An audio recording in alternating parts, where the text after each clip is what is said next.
Sage Wanderer, and it's time for Story Time with Uncle Sage. So I've had a lot of requests for some more stories from my unusual life. And so I've had requests for people to talk about any paranormal or cryptoid experiences I might have had, and I actually do have a Bigfoot story. Now, one of the reasons I've lived such an interesting life is because of who my dad was. You know, not many people can say that they had a dad who was a Marine Corps drill instructor at Camp Pendleton, who then went on to do covert, behind-the-scenes training of guerrilla forces in countries where we weren't supposed to be, and how on those, I didn't find this out till late in life when he finally gave us a deathbed confession, because he was sworn to secrecy. But he had actually done nighttime operations accompanying the guerrilla forces he trained on their raids. And so he came home from the military after a hardship discharge when my grandmother was diagnosed with tuberculosis and put into the sanitarium, and he had to come home and take care of all of his minor siblings, and ended up being having to be a dad to 5 little kids because he was the oldest. And then he joined the church and became a minister, but he still had a longing for adventure. And in the interim between the time he left the military and the time he became a preacher, he helped out, was co-owner in a cattle operation in the Oregon foothills. And, you know, that ended when he went into the ministry. He gave that up, but he always longed for a cattle ranch. So when I was about 14, my dad was getting middle-aged, and he still had a hunger for excitement and adventure. And so I had an adventurous childhood, you know, catching fish as big as human beings and tromping through uncharted canyons looking for gold.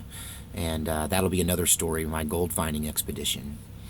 But this is the story of how, when I was 14, we purchased a cattle ranch in the Oregon mountains above Gold Hill, Oregon. Our nearest neighbor was a mile away, and that's where the mailman stopped. He didn't go over the mountain to our house, and we had to go 1 mile up the road just to get our mail. It was extremely remote. It was a 360-acre bowl in the top of the Oregon mountains in southern Oregon Siskiyous. And this is a place that is well known for Bigfoot encounters. And clearly I'm a believer. I wear a Bigfoot jacket around all the time. And this is why. So we had just been to the cattle auction, and we had purchased a strawberry roan. This is what that color was called, a speckled beef cow. It was a calf, about a 300-pound calf.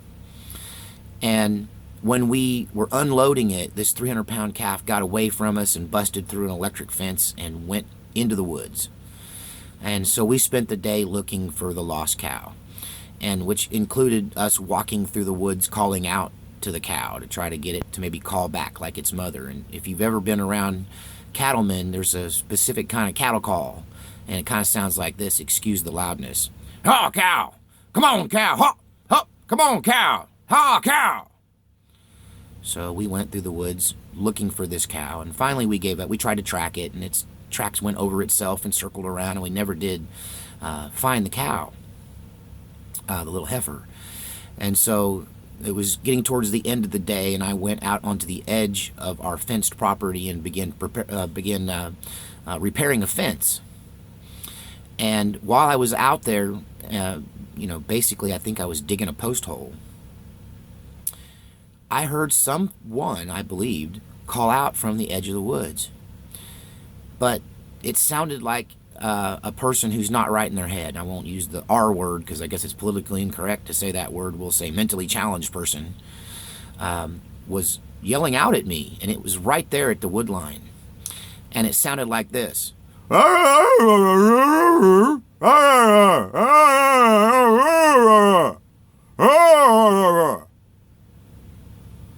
And it freaked me out. So I snatched up my single gauge 12 gauge shotgun, which I always carried with me when fence mending, and I yelled, "Who's there?" And they mirrored me back. And I said, "Hey, quit messing with me. I got a gun. I'm going to shoot you."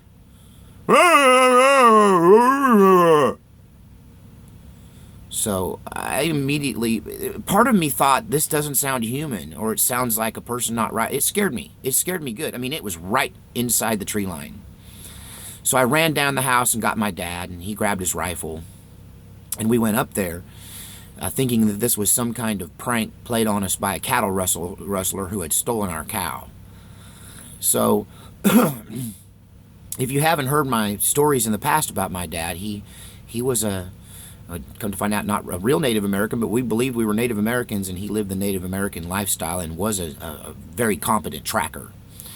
And so we went into the woods looking for the cow, and what we found were giant footprints. Now, we didn't, I was like, Dad, we need to take pictures of these, we need to make casts of these, we need to do some Bigfoot research. And he said, look, the last thing I want is a bunch of people up here tracking around on my ranch looking for cryptoids. And, they didn't say cryptoids, but looking for Bigfoot messing up my cattle operation. But out of curiosity and also still looking for this missing cow, we went deeper and deeper into the woods, which were completely wild and untouched by man. And as we tracked a track here, a track there, we got deeper and deeper into the forest. And we encountered the strangest thing that honestly I think I've ever seen. There were trees about this big around at their trunk. So I would say maybe 3 to 7 year old Douglas fir trees. And so they were all about 16 to 20 feet tall, 16 feet tall probably. And they had been broken off, and all that was left was stumps that were really broken off at about shoulder height to a grown man, and some of them just slightly over my head. And they weren't just broken off, the tops of the trees were completely missing, and there was about 40 trees in a row that had the tops of the trees missing. And when you examined the stumps, the 6 foot tall stumps, there was evidence of extreme force that had snapped these trees loose, just like somebody would break loose a twig or break a twig or a stick. And it was much force had been applied to have to break the trees, because at that height they were probably this big around, I would say 4 inches in diameter.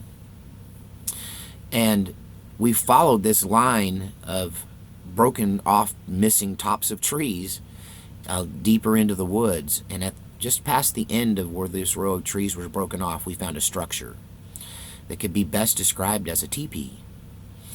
And it was not really made, a human would have done a much better job at creating the structure. Basically, they took the tops of these trees and leaned them up against each other with all of the branches still attached to create an opening, a structure, a shelter. Inside the shelter, we found smaller Douglas fir branches, all laid out in a bed, not unlike what a human would do. And these were the same trees, since the stumps of the tops of the trees matched the kind of force and the way they were broken off from the other trees. And inside of this structure was a lot of hair.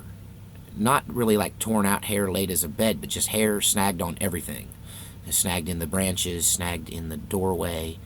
And they ranged from 4 inches to 6 inches long, the hair strands, and there were quite large tufts of this hair. And I believe I collected some, and I don't know what happened to it. After that, I had my emancipation crisis and was for a while estranged from my family while I found myself. And so this stuff got lost. At the end, I think I had a couple of snapshots, a couple of Polaroids from my childhood, and nothing really survived. One item that I still have that I managed to hang on to was an old bottle from 1906 that I had found on one of my adventures, which is probably into the next story, is how I found that bottle and the story behind that trip. But yeah, I had a conversation with Bigfoot. I'm convinced of it. No one will ever be able to shake me loose that was some kind of cryptoid that had almost the capability of speech. It was like he was trying to talk to me. And we never saw the beast.